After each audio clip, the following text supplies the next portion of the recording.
Hello hi വണക്കം മക്കളെ വണക്കം. അങ്ങനെ ഇന്ന് കൊണ്ടൽ എന്ന സിനിമയുടെ കണ്ടത്. സിനിമയെ കുറിച്ച് പറയുകയാണെന്നുണ്ടെങ്കിൽ ആക്ഷൻ ഹീറോ ആന്റണി വർഗീസ് പെപ്പെ എന്നുള്ളൊരു ലേബല് ആന്റണി വർഗീസ് പെപ്പയ്ക്ക് ഈ സിനിമയിലൂടെ കിട്ടുന്നുണ്ട്. അത് പുള്ളിക്കാരന് അർഹമായ ഒരു സാധനം തന്നെയാണ്. കാരണം പുള്ളിക്കാരന്റെ മുമ്പത്തെ സിനിമകളിലും അല്ലെങ്കിൽ പുള്ളിയുടെ ഒരു ഇടി എന്ന് പറഞ്ഞ ഒരു കിൻഡൽ ഇടി എന്നൊക്കെ നമുക്ക് തോന്നിപ്പിക്കുന്ന തരത്തിൽ പുള്ളിയുടെ സംഭവങ്ങളിലൂടെയൊക്കെ നമുക്കത് തോന്നിയിട്ടുള്ള ഒരു കാര്യമാണ്. സോ ആക്ഷൻ ഹീറോ പെപ്പെ എന്നുള്ള പേര് അദ്ദേഹത്തിന് കിട്ടിയതിൽ വലിയ സന്തോഷം, അങ്ങനെ കൊടുക്കുന്നതിലും സന്തോഷം തന്നെ. ഇനി സിനിമയിലേക്ക് വരികയാണെന്നുണ്ടെങ്കിൽ ഒരു കടൽ പശ്ചാത്തലമാക്കി വരുന്ന ഒരു സിനിമയാണ്. സോ ഇതിനകത്ത് വരുന്ന കഥാപാത്രങ്ങളെല്ലാം റോ ടൈപ്പ് ക്യാരക്ടർ ആയിരിക്കും. സോ അങ്ങനെയുള്ള ഒരു ഏരിയയിലേക്ക് വരുന്ന സംഭവങ്ങളും സംഭവ വികാസങ്ങളും ഒക്കെ അത്രത്തോളം റോ ആയിട്ടുള്ള ഒരു സംഭവമായിരിക്കും.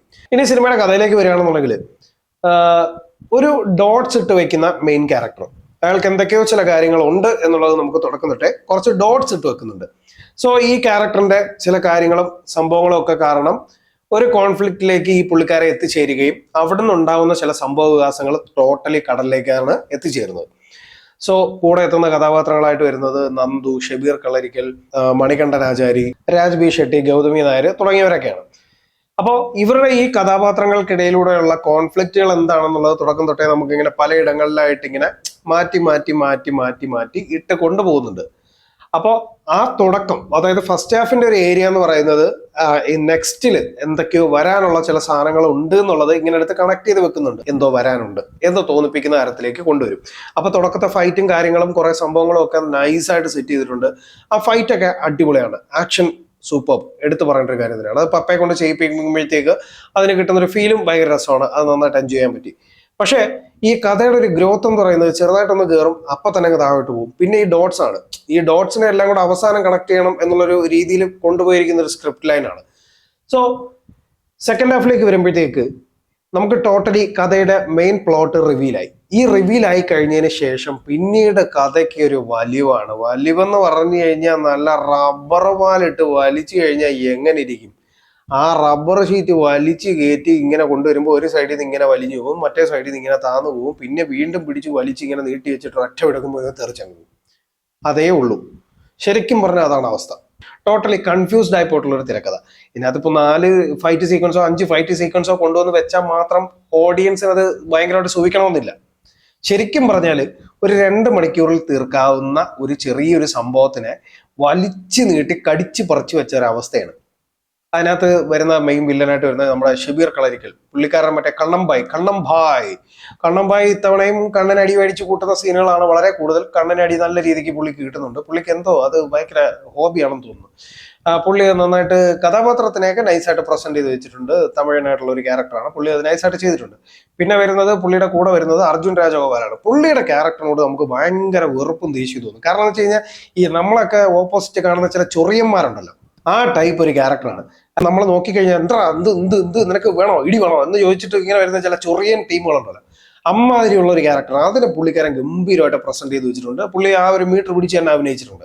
അതുപോലെ തന്നെയാണ് നന്ദു ചേട്ടന്റെ ക്യാരക്ടറും നൈസാണ്. പുള്ളിക്കാരന്റെ ഒരു തിരുവനന്തപുരവും അല്ലെങ്കിൽ തമിഴ് സ്ലാങ്ങും കൂടെ കലർന്നിട്ട് വരുന്ന ഒരു സ്ലാങ് ഒക്കെയാണ് യൂസ് ചെയ്തിരിക്കുന്നത്. പുള്ളി അത് നൈസായിട്ട് ചെയ്തിട്ടുണ്ട്. ആ ക്യാരക്ടർ ചില ഏരിയാസിൽ വരുമ്പോഴത്തേക്ക് നൈസായിട്ട് ഹാൻഡിൽ ചെയ്യും. ചില സംഭവങ്ങളൊക്കെ ഭയങ്കരമായിട്ട് ഹാൻഡിൽ ചെയ്ത് കൊണ്ടുപോയിട്ട് അവസാനം വരുമ്പോഴത്തേക്ക് കുറെ കാര്യങ്ങളിൽ പുള്ളിയുടെ ഒരു തലയിടലും പുള്ളിയുടെ ഒരു ഇടപെടലും ഒക്കെ വരുമ്പോഴത്തേക്ക് ഭയങ്കര രസമാണ്. പുള്ളി ആ ഒരു കഥാപാത്രത്തിനെ ഗംഭീരമായിട്ട് വർക്കൗട്ട് ചെയ്ത് വെച്ചിട്ടുണ്ട്. പെപ്പയുടെ കഥാപാത്രത്തിനും പ്രത്യേകിച്ച് ഒന്നും ചെയ്യാനില്ല, പുള്ളിക്കാരന് കിട്ടുന്ന പോർഷൻ പുള്ളി വൃത്തിയായിട്ട് ചെയ്തിട്ടുണ്ട്. പക്ഷെ ആ ഒരു ക്യാരക്ടേഴ്സ്, ഇതിനകത്തുള്ള പല ക്യാരക്ടേഴ്സിനും ഒരു പ്രത്യേകിച്ച് ഒരു ഒരു ഒരു ഒരു ഒരു ഒരു ഫീല് നമുക്ക് ചിലപ്പോൾ തോന്നും ഇവര് വട്ടാണെന്ന്, ചിലപ്പോൾ തോന്നും ഇവര് ഇങ്ങനെയാണെന്ന്. ആ ഒരു രീതിയിൽ നമ്മളിങ്ങനെ കൊണ്ടുപോകുന്നുണ്ട്. പക്ഷെ ഇതെല്ലാം കൊണ്ടുവന്ന് ഉടച്ചത് സെക്കൻഡ് ഹാഫിലാണ്. അതായത് ഒന്നും ചെയ്യാനില്ലാത്ത സെക്കൻഡ് ഹാഫ്, എല്ലാം റിവീലായി, ഇനി ഒന്നും ചെയ്യാനില്ല. പക്ഷെ ഇതെങ്ങനെയെങ്കിലും കഥ നീട്ടിക്കൊണ്ട് പോയാലേ പറ്റൂ. ഒന്നും ചെയ്യാനില്ലാത്തൊരു അവസ്ഥയിൽ വരുമ്പോഴത്തേക്ക് ഒരു സ്രാവിനെ കൊണ്ടുവന്ന് കിട്ടും. സ്രാവിനാണെങ്കിൽ എന്തെങ്കിലും ചെയ്യാനുണ്ട്. സ്രാവാണെങ്കിൽ എൻ്റെ അമ്മോ ഒരു രക്ഷയില്ല കേട്ടോ. ഒരു VFX, സിനിമയുടെ VFX ഒന്നും ഇല്ലാത്തൊരു VFX, ഒരു കച്ചറ VFX എന്ന് ഞാൻ പറയും. അതിനകത്ത് വേറെ ഒന്നും പറയാനില്ല, കച്ചറ VFX. ഇത് എന്താണ് ഇവരിത് നോക്കിയെന്നുള്ളത് എനിക്ക് മനസ്സിലാവുന്നില്ല. ഒരു കൊച്ചുകുട്ടി വലിയൊരു ഷോട്ടിൽ വെള്ളത്തിൽ കൂടെ നീന്തി പോണത്, അതായത് ബാക്കി വെള്ളം നോർമൽ ആണെന്നും മറ്റേത് നമ്മൾ കട്ട് ചെയ്ത് വെച്ചിട്ട് അതിനകത്ത് കിടന്ന് കൈയും കാലും ഇട്ട് അടിച്ചുകൊണ്ട് നീന്തി പോണതായിട്ട് കാണിക്കുകയാണെന്നുള്ളത് നമുക്ക് ഗംഭീരമായിട്ട് മനസ്സിലാക്കാൻ പറ്റും. അത്രയും പുവർ VFX. പിന്നെ സ്രാവിന്റെ കാര്യം ഞാൻ കൂടുതൽ പറയണ്ടല്ലോ. സ്രാവ് വരുന്നതും പോണതും ഒക്കെ ഇങ്ങനെ ചുമ്മാ എടുത്തു വെച്ചിട്ടുണ്ട്. അത് ഒരു ഒരു ഒരു ഒരു ഗുണവും ഇല്ലാത്ത കുറെ VFX സീനുകൾസ്, ഷോട്ടുകൾ, അനാവശ്യമായിട്ടുള്ള ഷോട്ട് തിരികെ കയറ്റൽ, ഇതെല്ലാം ഈ സിനിമയ്ക്ക് ഭയങ്കര നെഗറ്റീവായിട്ട് ബാധിച്ചിട്ടുണ്ട്. സോ ഒരു ആവറേജ് കഥ ഒരു നോർമൽ സ്റ്റൈലിൽ പോയിരുന്നെങ്കിൽ കുഴപ്പമില്ലാത്ത രീതിയിലൊക്കെ അങ്ങ് അവസാനിക്കേണ്ട ഒരു സിനിമയെ ചുമ്മാ വലിച്ചു നീട്ടി നശിപ്പിച്ച് ഒരു പരുവാക്കി എന്നുള്ളതിനപ്പുറത്തോട്ട് ഈ സിനിമയിൽ പ്രത്യേകിച്ച് ഒന്നും പറയാനില്ല. ആകെ ഉണ്ടായിരുന്ന ഒരു ഹൈലൈറ്റ് അല്ലെങ്കിൽ ഒരു ക്വാളിറ്റി ഉള്ള സാധനം എന്ന് പറയുന്നത് ബാക്ക്ഗ്രൗണ്ട് മ്യൂസിക്കാണ്. സാം സിയസ് ആണ് ബാക്ക്ഗ്രൗണ്ട് മ്യൂസിക് ചെയ്തിരിക്കുന്നത്. സോ പുള്ളിക്കാരൻ നൈസായിട്ട് ആ സാധനം വർക്കൗട്ട് ചെയ്തിട്ടുണ്ട്. ബാക്കി സിനിമാറ്റോഗ്രാഫി ആണെങ്കിലും അവർക്ക് ചെയ്യാൻ പറ്റുന്ന കാര്യങ്ങളെല്ലാം അതിനകത്ത് ചെയ്തിട്ടുണ്ട്. ബാക്കി എല്ലാം ടോട്ടലി ഒരു ആവറേജ് ലെവലും അല്ലെങ്കിൽ ചിലതൊക്കെ ബിലോ ആവറേജ് ലെവലിലും പോകുന്ന ഒരു സംഭവം. പെർഫോമൻസ് വൈസ് എല്ലാവരും നന്നായിട്ട് ചെയ്തിട്ടുണ്ട്. സോ അതിൽ കൂടുതലൊന്നും അതിനകത്ത് പറയാനില്ല. അപ്പോൾ ഒരു വൺ ടൈം വാച്ചിന് പറ്റിയ ഒരു സിനിമ എന്നുള്ളതിനപ്പുറത്തേക്ക് ഈ സിനിമയിൽ കഥാപാത്രങ്ങളുമായിട്ടൊരു കണക്ഷനോ അല്ലെങ്കിൽ കഥയുമായിട്ടൊരു കണക്ഷനോ ഒന്നും തോന്നാത്ത ചുമ്മാതെ പോയ ഒരു സിനിമ എന്നുള്ളതിനപ്പുറത്തേക്ക് ഒരു ആവറേജ് ലെവല് സിനിമ എന്നുള്ളതിനപ്പുറത്തേക്ക് സിനിമയിലെ പ്രത്യേകിച്ച് ഒരു കണക്ഷനും തോന്നിയിട്ടില്ല.